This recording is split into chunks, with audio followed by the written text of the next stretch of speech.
Hello, I'm Janaya, And I'm Bucky. and welcome to How to Diagnose a Vriska, a think piece on how we, the hosts at Homestuck, see Vriska as a character and diagnose her archetype and other pieces of media.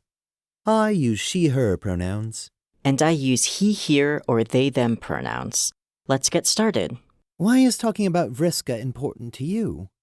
For me, it's important to look at where we can find more Vriskas in fiction, because I like terrible women.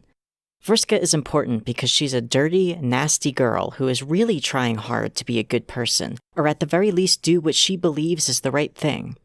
There's a lot of room for a lot more characters who do something like what she does in the narrative of Homestuck in other pieces of media. I want to push for more messy women. Vriskas are a character archetype in their own right. Ones that sometimes intersect with other character archetypes, but ultimately stand out on their own.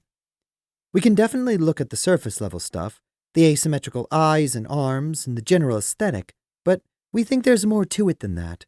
I usually like to start by looking at the character's relationship to the narrative and how that intersects with her own experiences. A Vriska might not always be the hero of the story, probably isn't usually the hero of the story, but she sure would like to be.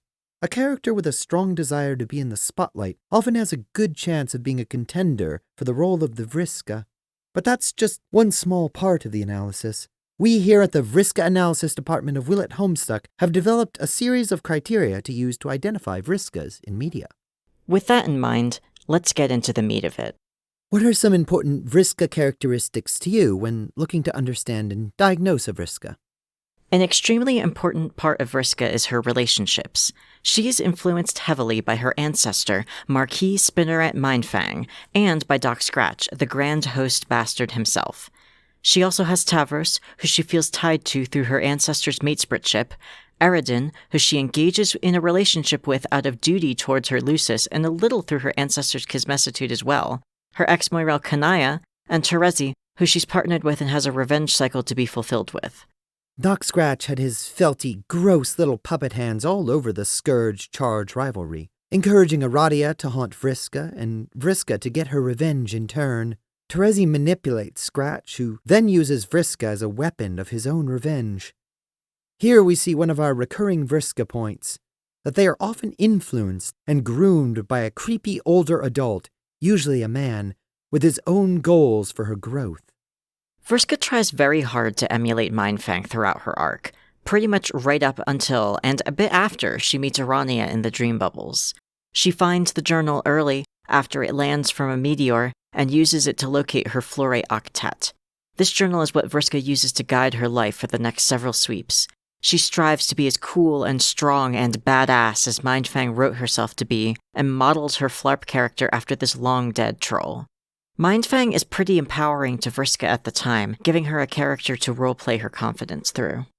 As Casey Brushbandit once said, a Vriska will often comp head on some boy.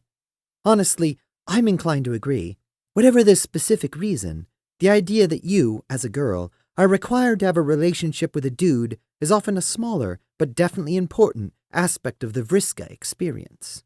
In the end, the whole process is something that causes nothing but harm to the Vriska in question. Speaking of vicious women, I want to talk about Terezi now. Another extremely important Vriska characteristic is that she has a complicated, turbulent, and emotional relationship with Terezi Pyrope. They are friends to enemies to lovers, and I did say that in the right order. Vriska seems to measure her own self-perception to some extent by how Terezi views her. She's way more insecure than she wants to let on, constantly seeking attention and approval in the way abused kids do. Part of that involves latching onto her best friend's perception of her. Vriska wants to do the right thing, in my opinion, because ultimately, she wants to prove to Terezi that she can end up doing the most just and right thing because it's what she's meant to do. Vriskas are, without exception, contentious characters, both within the context of the narrative and in the broader context of discussion of the media. Vriskas inspire arguments wherever they go. There's no such thing as a safe Vriska who everyone just kind of gets along with. This isn't Kanaya we're talking about here. See, one of the things about Vriskas is that they cause problems on purpose. It isn't just about the contention the character inspires, but the fact that it's ultimately the result of their own choices. Also, one more important thing. Vriska is kind of oblivious. She's certainly not unintelligent or uninformed, but she just genuinely does not notice things that are pretty goddamn important because she already has an idea of how things should go.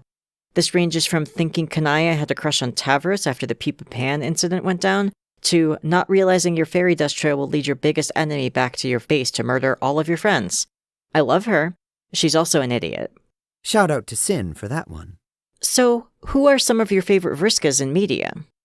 A great example of how a character can evolve to reveal themselves as the Vriska is Vanya from the Umbrella Academy.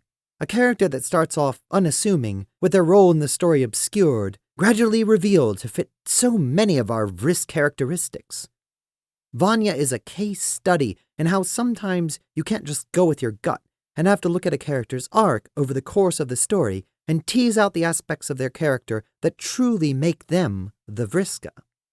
Someone like Vriska is Trish Walker from the Netflix Jessica Jones television show. She's initially unassuming, almost like an Arania, but she's constantly in and taking the spotlight, and really, she does it for herself.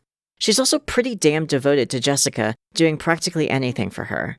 On top of that, she throws herself into situation after situation she seems to get out of only due to sheer dumb luck. And honestly, she's a little bit of a rich bitch, like a Vriska usually is.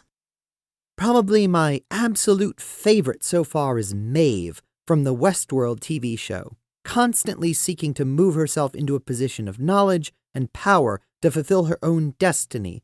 Maeve shares undeniable parallels with our favorite Cerulean Thief of Light, to the point where we assigned her an identical classmate. She hits almost every single one of our criteria, and we get to see enough of her character to really dig into her similarities to Vriska herself.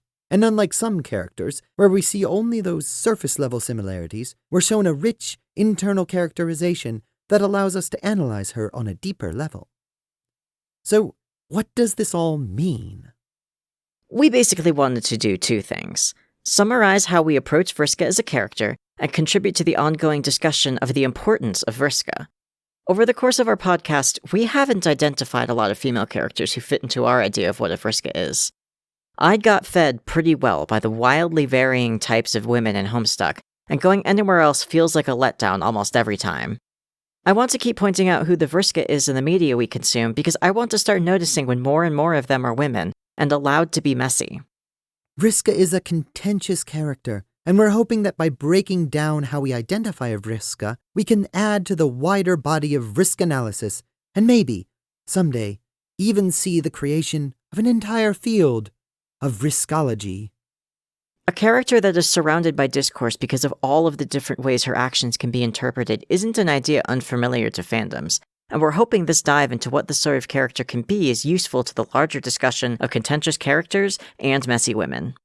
Diagnosing Vriskas is just one way we take the meta-frameworks laid out in Homestuck and apply them to other pieces of media. We're really interested in the kinds of conclusions about stories we can arrive at by doing this, and hope this was a fun exploration of what that can entail. Thanks for joining us on this journey, and remember, maybe the real Vriska is the frenemies we made along the way.